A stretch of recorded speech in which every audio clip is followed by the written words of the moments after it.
On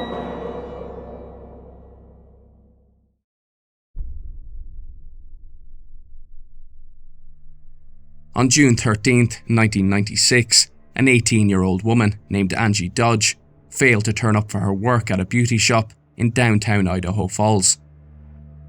Considering this to be out of character, two of her work colleagues made their way to her apartment. They knocked on her door but received no reply and thought it best to make their way in. On entry, it seemed apparent to them that Angie had had a small gathering the previous night. Making their way further into the apartment, they came to her bedroom. Lying adjacent to a mattress was the body of Angie Dodge. She had been stabbed a dozen times and her throat had been slit. It was later determined by the coroner that she had been raped. In the weeks before her body was found, Angie was making moves to carve out a life of her own. Though close to her family, she wanted to create a life of her own independently. She had, not long beforehand, sold her old car, which had been known amongst her friends as the Boat. She replaced it with a brand new Chevy and moved into the apartment previously mentioned. The day before work colleagues found her, she had had a conversation with her mother. More than likely, she was verbally staking a claim in life in the manner many young people do. As mothers often do, she told her youngest child and only daughter that Angie would always be her baby. Tragically, this would be one of the final conversations she would have with her daughter. Subsequent to her discovery, police were called and the area was cordoned off. On arrival, they found her lying naked in a pool of blood. With further examination, semen was found, and it became more than clear that the motive was rape. As well as semen, police found hairs at the scene they believed belonged to the killer. There was no sign of forced entry, though there was evidence from around the apartment that a struggle had taken place. The coroner determined that she had been killed between the times of 12:45 a.m. and 11:15 a.m. As to why there was such a large gap in the possible time of death is hard to conclude. Police determined that Angie had been entertaining female friends at her apartment up until midnight. These friends had waved farewell to Angie as she stood on her front porch. This was the last time she was seen. Perceiving the severity of her injuries and the obvious signs of a struggle, investigators questioned her neighbours to find out whether they had heard anything. None of them had. The perpetrator was thought to have entered through the exterior stairwell entrance. This door was ajar when her colleagues arrived. It was also possible that the perpetrator had climbed onto the roof and then entered through the second-story kitchen door. This door was also found ajar. According to her friends, she frequently kept this door open to allow air to circulate around the apartment. Police concluded that either Angie had let the killer in or she had been surprised and subdued so as to limit any attempt at resistance. They also knew that the killer had brought their own knife, as it wasn't found at the scene. They had likely exited through the exterior stairwell door, leaving it ajar, so as not to make any unnecessary noise when slipping out into the night-veiled street. Crime scene investigators photographed the scene. The walls, bed and carpet were covered in blood splatter. Some of the blood splatter was found low on the walls near her bed, and this pointed to the possibility that she was asleep, or at least supine, when the killer made his initial attack. They also noticed a stain on Angie's sweatpants, which they believed to be semen. These were sent off to the Idaho State Crime Lab in Meridian. When the results came back, they had a DNA profile which was entered into the FBI's CODIS database. However, there was no match to any known criminal. Previous to any results coming back, the Idaho Falls PD began canvassing the area and got what they believed to be a strong lead in January of 1997, when a man by the name of Benjamin Hobbs, a man who had been arrested for a rape at knife point in Nevada, came to their attention. Hobbs knew Angie and was arrested on January 5th. While interrogating Hobbs, they questioned his friends. One such friend was 17-year-old Christopher Tapp. He and Hobbs were associated with a group of teenagers known to frequent a local trail close to where Angie lived. All the teenagers, except one, Chris Tapp, lawyered up quickly and were advised not to cooperate with police.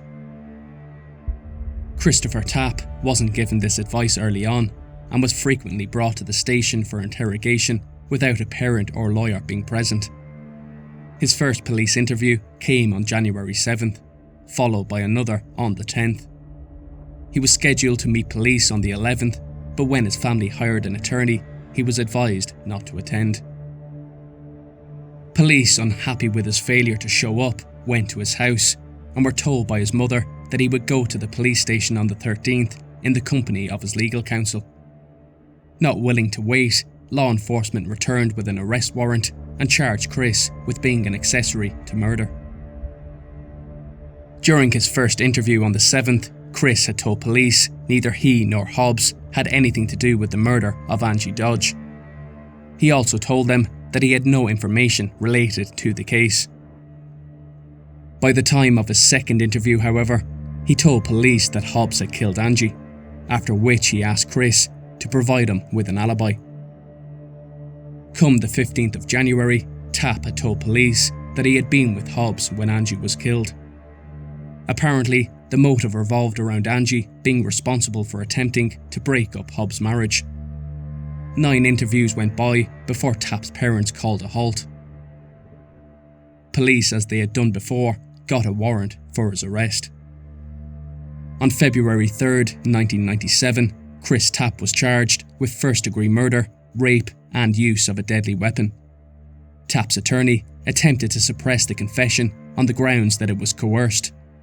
However, the judge, Ted V. Wood, dismissed the attempt and allowed the majority of the statements given by Tapp to be used against him.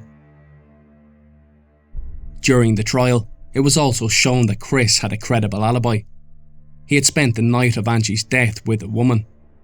This fact was further reinforced by his girlfriend at the time, who had caught him the following morning with the other girl, and she specified that it was on the date the murder took place. Rather than accept these accounts, the prosecution brought forward witnesses from Tapp's circle of acquaintances, who said the dates given by other witnesses were wrong, something that is quite hard to believe, considering that a girl, most of them would have known, had been murdered on the night they saw Chris. In the end, the jury convicted Christopher Tapp on the 28th of May 1998. The jury for verdict unanimous not guilty.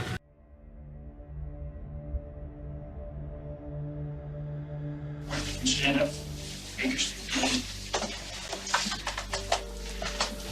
I am not the master animal that everyone thinks I am. Judge, I asked you to spare my life. Thank you.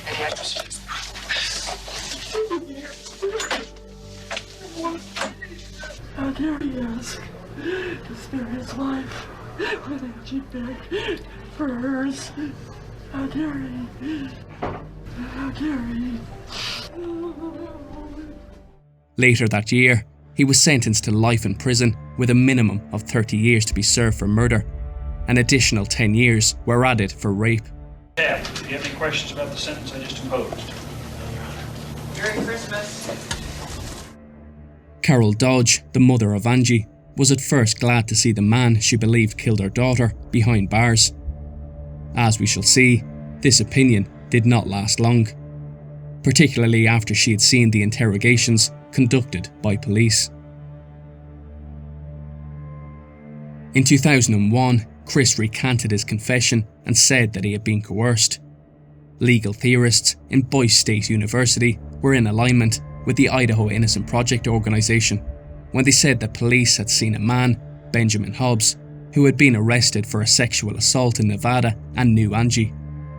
For them, this was the man, and they developed tunnel vision in which a confirmation bias led to them making their imagined account of events fit, rather than taking into account evidence and witness statements that contradicted their hypothesis. Unable to pin it on Benjamin, a man they believed was involved, they moved to the more naive Chris, who was coaxed into confirming what was an imaginative fabrication that they truly believed to be accurate. In their eyes, if there was a few rough edges, these were not going to get in the way of convicting a person they believed took part in the rape and murder of Angie Dodge. Chris was involved, Hobbs was involved, and so was an unknown accomplice who left behind DNA evidence discounted as belonging to the other two men. When the Innocence Project took on Chris's case in 2007, they first sent hairs found on Angie. Like the semen which had been examined, the hairs didn't belong to Chris either. By 2013, Angie's mother began to doubt that Chris Tapp had anything to do with the death of her daughter. The catalyst for her change of mind came after viewing the videotapes of Chris's interviews. It quickly became apparent to her that he had been led to denying his involvement to admitting it after many hours of coaxing. I don't know what the hell you guys want from me. Unless you want to just tell me everything right now. I've been trying to. I wish I could. I wasn't scared. I wasn't even down the stairs. I wasn't nowhere around. Where do you stick her in? The bedroom, or in the living room, or in the kitchen, or in the hall? In the living room. It was in the living room. Yeah. She was killed in the bedroom. You're screwing with me now. The impression I got from you is you're like downstairs waiting for him. Maybe I was, and I just don't know. You're in the apartment. Who's with you? Yeah. There's definitely another person involved that you have not told us about. Okay. The evidence is borne that out. Who's the third person? Tell me the other person who's there so we get it cleared. Maybe Jared was. Well, Sergeant Sarah not. My recollection, yes. I wasn't there. Maybe I was then. I know I'm there. How many times did you cut her? Just once. The cut you made was across the breast. Tapp's lawyers, led by John Thomas of the Bonneville County Public Defender's Office, filed a motion for post-conviction relief in May 2016. They claimed that Tapp's confession was obtained through police coercion and deception, and that videotapes of 3 of the 7 polygraph tests revealed that coercion and deception were concealed from Tapp's trial team. Furthermore, the motion stated that Tapp's confession did not fit the evidence. He told police that the crime occurred around 1 a.m, but Dodge had been seen with friends around 12:30, and an autopsy revealed that her bladder was very full, indicating that she had been sleeping for some time. That motion would never be considered. Thomas reached an agreement with Bonneville County District Attorney Danny Clark on March 22, 2017. Tapp's rape conviction was vacated and his murder conviction was reduced to time served. He was let out of prison. Victory! Oh, it's just a day of celebration. Right, Chris? Yes, ma'am. Subsequent to his release, the Idaho State Police started working in tandem with the Innocence Project. They, with the support of Carol Dodge, sought to utilise the burgeoning genetic database. A number of persons of interest were eliminated on the basis of these tests, 6 in all, but they were also able to link another man genetically. He was 53-year-old Brian Dripps. At the time of her murder, he had lived across the street from Dodge and had been questioned. The Idaho Falls police put a surveillance team on him with the intent of obtaining a sample of his DNA. Their opportunity came when they got their hands on a cigarette butt which had been discarded by Dripps. A company called Parabon ran the tests and concluded that Brian Dripps was the source of the sample. He was brought in for questioning and quickly confessed. On May 15, 2019, he was arrested for rape and murder. Dripps stated that he acted alone and did not know Tapp. After more than 20 years, Chris Tapp was cleared of all involvement in the death of Angie Dodge. Meanwhile, Dripps stated that he was under the influence of alcohol and cocaine and had entered Angie's apartment with the intention of raping her. He said that he didn't plan on killing her and stated that it, quote, just happened. Dripps was found guilty in June 2020 and given a 20-year to life prison sentence.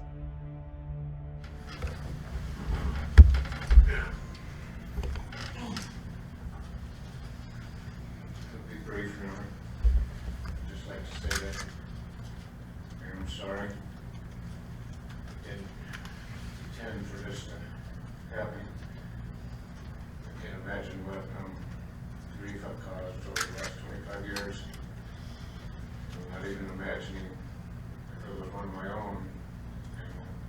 I can't even imagine.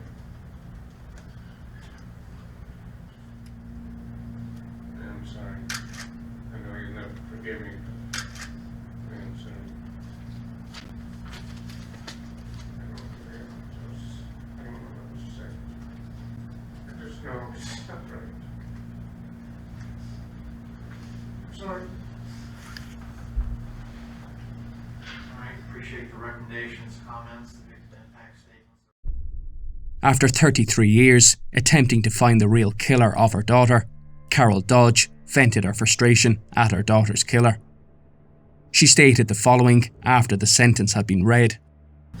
My last words to her were, "I love you." I held her in my arms. And never again did I ever get able to hold her again because of your actions, your evil actions, your selfish actions. And I can't forgive you. Ever. Like I said, Todd and Roger said it all. You have shattered our family. It may have been broken before it happened, but it is literally shattered, and there is no way to pick up the pieces ever again. You, Brian Drips, deserve eternal hell. During all of this, the name and person of Angie has been pushed into the background. She lost out on all those adventures common to a young woman's life. More frustratingly, it took so many years for her mother and family to gain the answers they needed because of an investigation team's need to make their false narrative fit the crime. In the process, it robbed Christopher Tapp of his best years and led to a killer being left on the streets for over 20 years.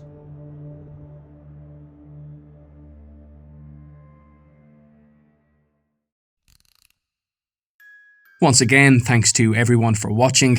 If you enjoyed the video, please do make sure to like, comment, share, and subscribe to Mystery Scope. As always, until the next time, do take care.